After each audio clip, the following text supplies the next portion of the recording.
Buenos días, mi nombre es Emiliano Calderón y hoy les estaré presentando el tema de la propagación de ondas en el vacío para aplicaciones de minería y geología. El uso de dispositivos GPR ha resultado muy beneficioso en el área de la exploración subterránea, ya que permite saber lo que hay debajo del suelo o por lo menos conocer una interpretación de lo que pueda haber.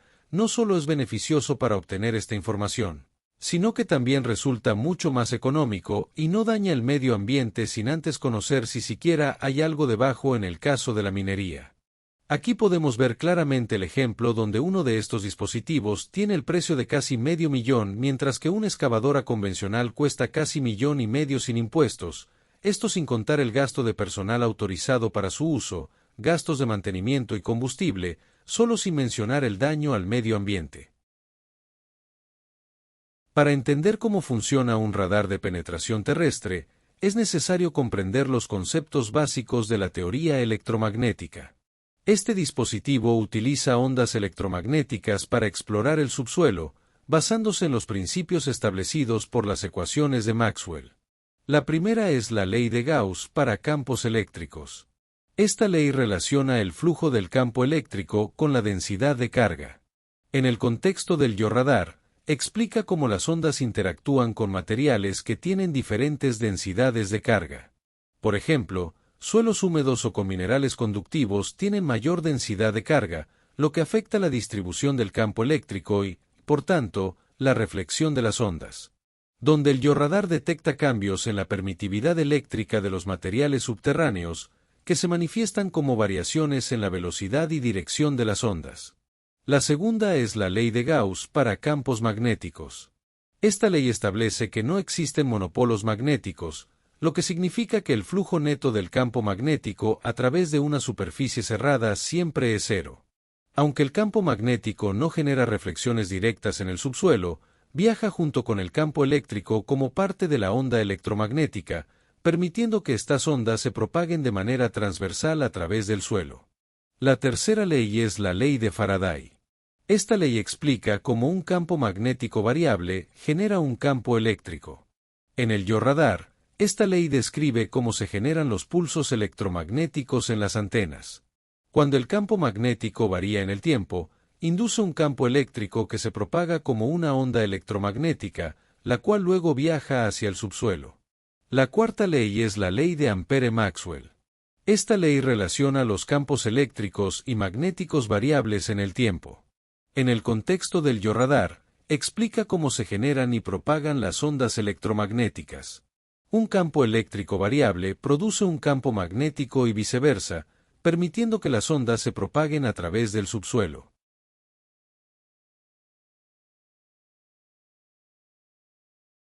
El georradar emite pulsos electromagnéticos mediante una antena transmisora. Estos pulsos operan generalmente en frecuencias entre 10 MHz y 2.6 GHz, seleccionadas según la profundidad deseada y la resolución requerida. Se propagan como ondas directas polarizadas hacia el subsuelo y al penetrar el suelo, interactúan con los diferentes materiales y estructuras presentes. Cuando las ondas encuentran una interfaz entre materiales con diferentes propiedades electromagnéticas, por ejemplo, entre tierra seca y agua, ocurren dos fenómenos principales. La reflexión, donde una parte de la onda regresa hacia la superficie. La intensidad de esta reflexión depende del contraste entre las propiedades electromagnéticas de los materiales. Y la refracción, otra parte de la onda continúa su camino, pero cambia de dirección al pasar de un medio a otro según el índice de refracción. Esto sucede debido a las propiedades individuales de cada material, incluso a variaciones en el estado de los mismos cambia la forma en la que las ondas se reflejan, las cuales son la permitividad eléctrica que determina cómo un material responde a un campo eléctrico, afectando la velocidad de propagación de las ondas. La permeabilidad magnética, que describe la respuesta del material a campos magnéticos. Y la conductividad eléctrica, que indica la capacidad del material para conducir corriente eléctrica. Estas propiedades varían según el tipo de material, lo que permite al georradar distinguir entre diferentes estructuras subterráneas. Aquí mismo tenemos una tabla con las propiedades de algunos de los materiales más comunes que podemos encontrar en el subsuelo.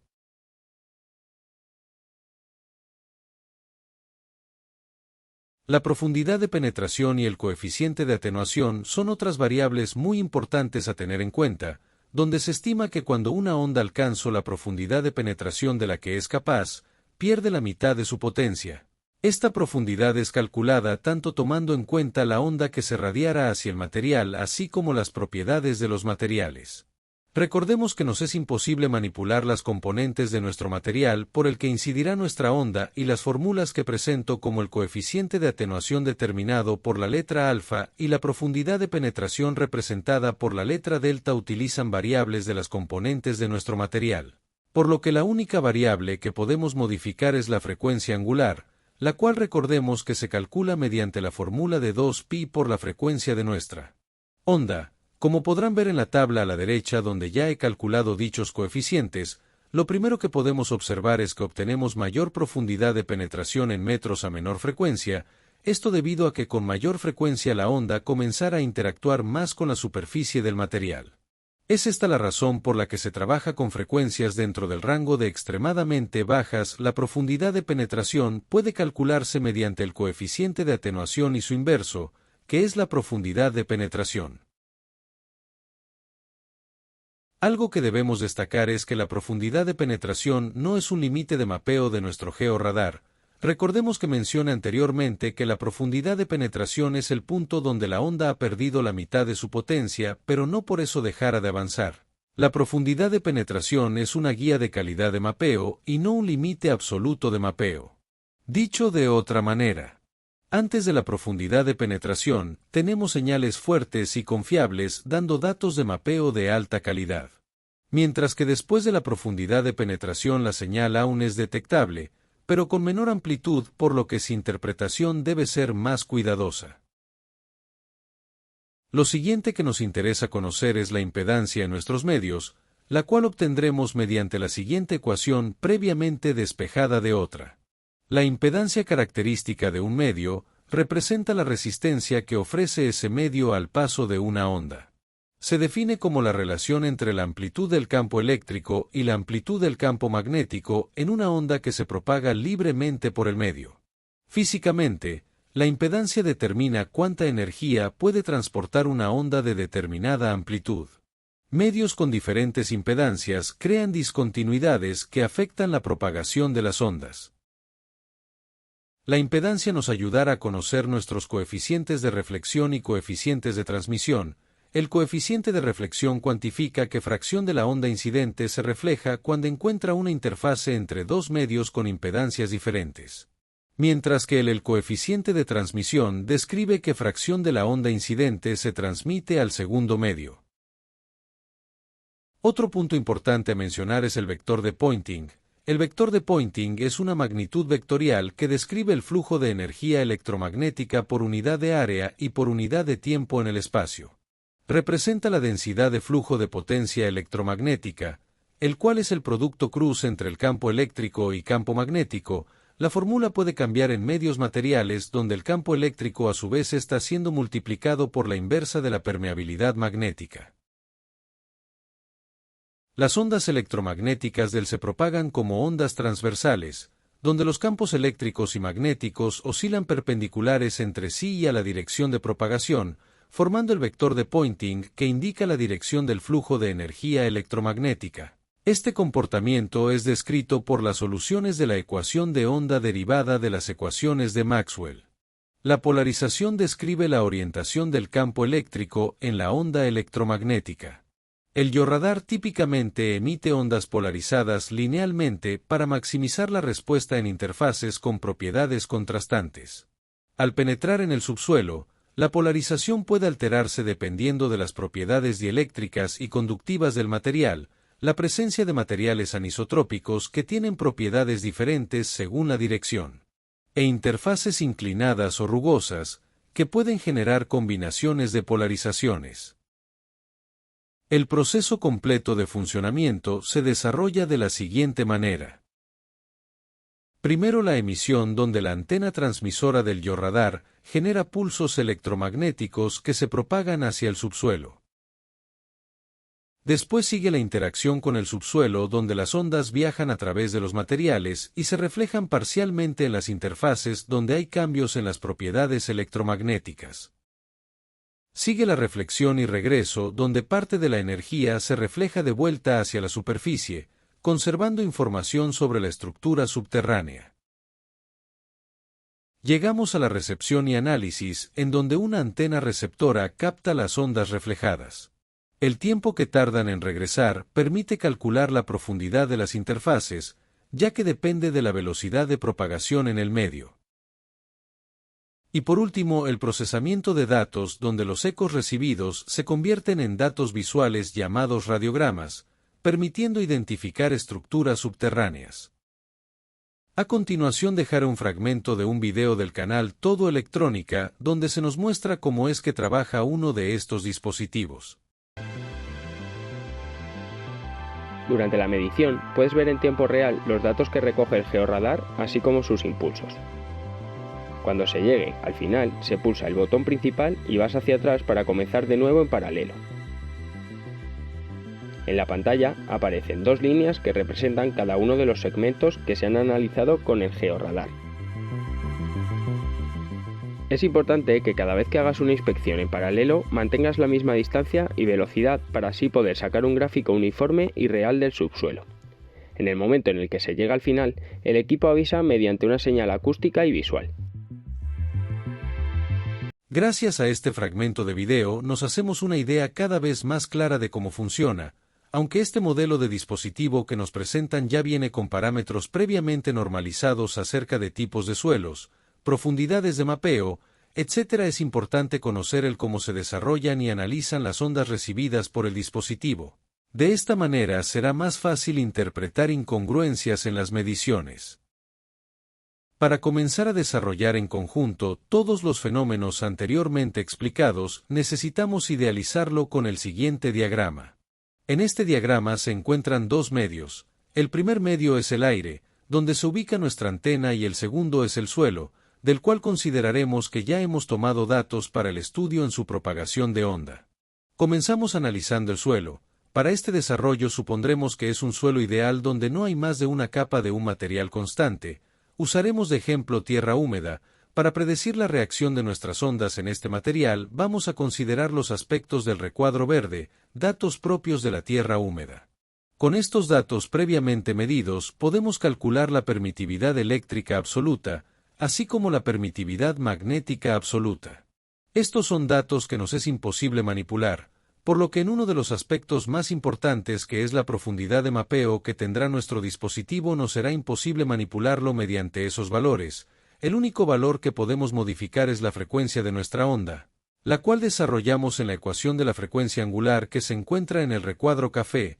Para esto hemos definido que la frecuencia que usaremos para nuestra onda será de 1 por 10 a la 9, es decir, 1 gigahercio, con la que calcularemos la frecuencia angular, la que a su vez es utilizada para encontrar el coeficiente de atenuación con la fórmula que se mencionó en un punto antes.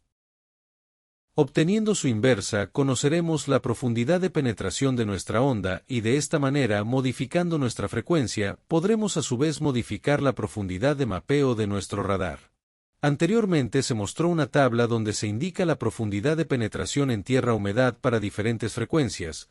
Algo que podemos notar es que mientras mayor sea la frecuencia, menor es la profundidad de penetración, esto debido a que con mayor frecuencia la onda comenzará a interactuar más con la superficie del material. Recordemos que la profundidad de penetración es una guía de calidad, más no un límite absoluto de mapeo. La onda pierde la mitad de su potencia al llegar a la profundidad de penetración, así que recordando una vez más. Antes de la profundidad de penetración, tenemos señales fuertes y confiables dando datos de mapeo de alta calidad. Y después de la profundidad de penetración la señal aún es detectable, pero con menor amplitud, por lo que su interpretación debe ser más cuidadosa. Lo siguiente que nos interesa conocer son los coeficientes de reflexión y coeficientes de transmisión, los que nos ayudarán a entender cómo se propaga la onda transmitida y reflejada en el medio que estamos analizando, pero para obtener dichos coeficientes primero necesitamos conocer la impedancia en nuestros medios. Para ello usaremos la fórmula que se encuentra dentro del recuadro verde, la cual llenaremos con los datos mencionados antes, y debemos recordar que la impedancia en el vacío es de aproximadamente 377 ohms. El cálculo de la impedancia nos dará como resultado 97.34 ohms.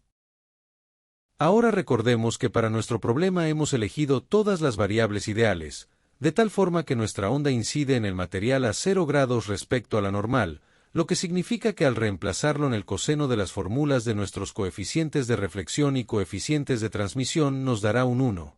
Por lo que podemos omitirlas del cálculo y hacerlo solo con las impedancias. Es importante aclarar que si la onda entra sesgada al material bajo ningún motivo debemos de ignorar el ángulo como lo hemos hecho aquí.